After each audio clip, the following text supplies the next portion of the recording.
When New Bedford votes for rail and becomes part of the MBTA community, will that increase the city's costs or taxes of the New Bedford residents? No, it will not. The City of New Bedford currently pays $1.3 million into the Regional Transportation Assessment for the SRTA bus system. The MBTA is looking at a $700,000 assessment for the rail. Therefore, it is fully covered under what we're already paying. Even if the MBTA increases their assessment down the road or New Bedford gains in population, there is still a large difference between what the MBTA is requiring and what New Bedford already pays. Therefore, it is my understanding that there will be no increase to the City of New Bedford or the taxpayers of New Bedford. Should city residents be concerned about gentrification or being unable to afford to live in their communities as a result of the rail? So there's a lot of anecdotal information out there about communities being unaffordable when rail comes in. But the fact is there is no history to support that.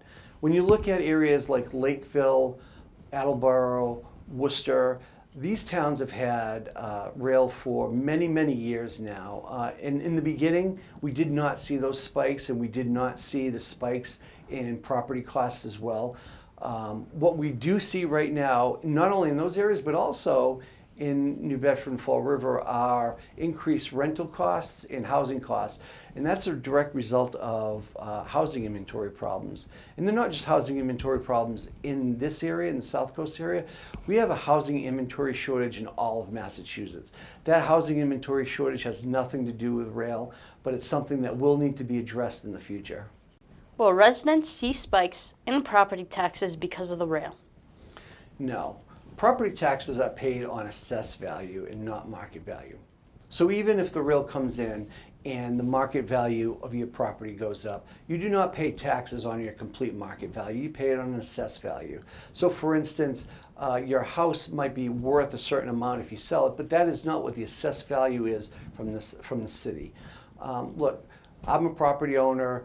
Property taxes go up every year. My taxes have gone up every year. Property taxes are a direct correlation of the expenses of the city and not the rail. Will residents really spend 90 minutes riding the rail? And can they afford the cost for the rail to Boston? Absolutely. You know, the Worcester line is about an hour and a half long too, and their cars are constantly packed. The fact is, Route 24, 93 are a choke point. It takes over 90 minutes, sometimes 2.5 hours to get to Boston, whether it be at a regular time, a commute time, because of accidents, because of weather. 90 minutes is not a long time to travel to Boston. As far as the cost, while we don't know what the complete cost is going to be for a round-trip ticket, and that will be probably given out next year as they firm up the schedule, we can say that currently right now, as the rates look on the different zones in the MBTA down in this area, the cost for a round-trip ticket is actually less than paying for parking in Boston for the day. And that doesn't include the gas that it takes to get up there and the wear and tear in your car. So yes, I do believe people will take 90 minutes to get to Boston, and yes, it is far less expensive on a round-trip ticket than it would be to drive up there on your own. How will city residents be positively impacted by the SouthCoast rail? Our city residents don't all have reliable transportation or the ability to go up and down Route 24 or into Boston. All of our residents deserve opportunities. Opportunities for employment and training, opportunities for education. We have Bridgewater State University on the rail line. We have UMass Boston on the rail line. Various other colleges and universities in Boston as well.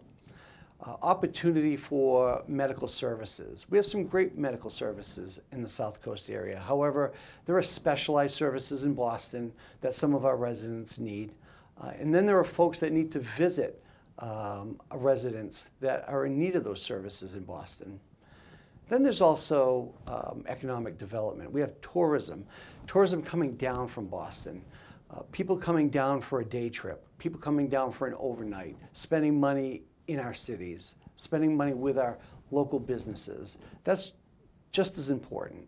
So, you know, New Bedford, Fall River, Taunton, we're the only cities 50 miles of Boston that don't have rail. And it's time that the residents of our city and the small businesses of our city have the same opportunities as other communities do around the state.